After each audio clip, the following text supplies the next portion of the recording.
Hello everyone, today we are again at TCS digital zone और आज हम review कर रहे हैं RRB क्लर्क एग्ज़ाम का। तो जैसा कि आप सबको पता ही है, हमारी लास्ट वीडियो में हमने दूसरे एग्ज़ाम का भी रिव्यू करा था। तो हम होप करते हैं कि इस रिव्यू के दौरान हम सब बच्चों का बहुत अच्छे से रिव्यू लें और हम आप नेक्स्ट शिफ्ट वाले बच्चों को बहुत हेल्प कर पाए इस पार्ट में सॉल्व करने के लिए कि उनका एग्ज़ाम बहुत ही ज़्यादा डिफ़िकल्ट आएगा, कि बहुत ही ज़्यादा इजी आने वाला है और उनको ज़्यादा पैनिक करने की ज़रूरत नहीं है। तो आइए स्टूडेंट्स का रिव्यू लेते हैं और मिलते हैं वीडियो के एंड में। Thank you. Hello everyone, so we are taking the review about the RRB clerk exam. So let's ask the first question, that is how her exam went. Was the exam very easy to solve or the questions were a little on the tough side to solve? Exam की अगर बात करें तो basic थे, बिल्कुल easy था। Maths और reasoning 80 में से 80 क्लियर कर सकते थे हम लोग। 80 में से 80 सॉल्व होने की पॉसिबिलिटी बहुत ज़्यादा थी। मेरे 78 हो पाए। मुझे लग रहा है मेरी ही प्रैक्टिस में कहीं ना कहीं कमी थी थोड़ी, जो मैं टाइम की सही तरह से मेंटेन नहीं कर पाई टाइम को। तो ओवरऑल इजी था ये पेपर। RRB PO का भी मैंने दिया था, बट उसके मुकाबले मुझे ये बहुत ज़्यादा इजी लगा। क्लर्क के लेवल के हिसाब से भी बहुत इजी था। 80 में से 80 होने के पूरे चांसेस है सॉल्व क्वेश्चंस, और विद एक्यूरेसी भी होंगे। सो लेट्स आस्क कि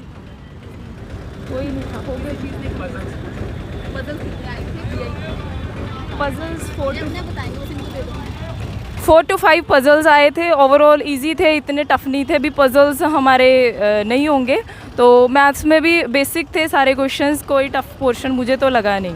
thank you. Hello everyone, today we are again at the TCS digital zone to review the students about their exam about the RRB clerk.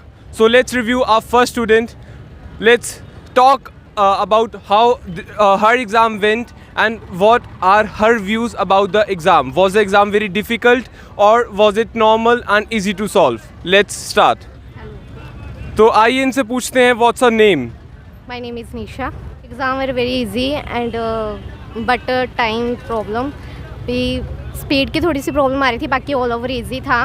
और statement में थोड़ी सी problem लगी, बाकी arrangement वगैरह सब कुछ इजी था। रीजनिंग भी और मैथ भी इजी था। तो आइए अब इनसे पूछते हैं कि इनको कौन से क्वेश्चंस एग्ज़ाम में सबसे डिफ़िकल्ट लगे सॉल्व करने, या इनको सारे ही क्वेश्चंस इजी सॉल्व करने लगे थे क्योंकि इनकी प्रिपरेशन बहुत ही अच्छी थी। मुझे बस स्टेटमेंट में प्रॉब्लम थी, बाकी ऑल ओवर मेरा इजी था। मुझे सभी अटैम्प्ट कर दिया मैंने। तो आइए इनसे पूछते हैं इनकी एग्ज़ाम में अटैम्प्ट कितनी रही।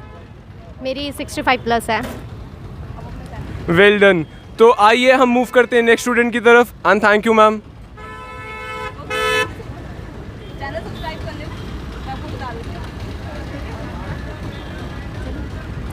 सो let's move on to the next student. और आइए सबसे पहले इनसे पूछते हैं इनका नेम क्या है।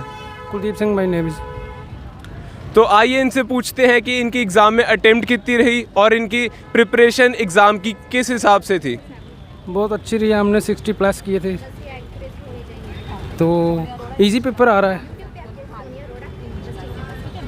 तो आइए अब इनसे पूछते हैं कि इनको एग्ज़ाम में कौन सा पार्ट सबसे डिफ़िकल्ट लगा। डिवर्सिटी अरेंजमेंट आ रहा है बहुत डिफिकल्ट थोड़ा सा, और लाइन वाला अरेंजमेंट आ रहा है। इनसे पूछते हैं कि इनको एग्ज़ाम में कौन सा पार्ट सबसे डिफ़िकल्ट लगा और इनको एग्ज़ाम में कौन सा पार्ट सबसे इजी लगा जो ये इजीली सॉल्व कर पाए। मैथ का बहुत इजी था, उसमें मिसिंग नंबर आए थे 5 सम उसके, तो उसके सिंप्लीफिकेशन वाले बहुत आए थे। तो स्टेटमेंट वाले आए थे पर कम आए थे, 2-3 आए थे। वो टाइम आउट वर्क में भी आए थे एक रेलगाड़ी में से भी आया था, और उसके टाइम से, और इजी था पेपर, बहुत इजी था। तो आइए मूव करते हैं सबसे इंटरेस्टिंग क्वेश्चन के ऊपर, जो है क्या इनको उम्मीद है इनका एग्ज़ाम बहुत इजीली क्लियर हो जाएगा कि नहीं। हाँ, लगता है हो जाएगा। Well done, thank you sir.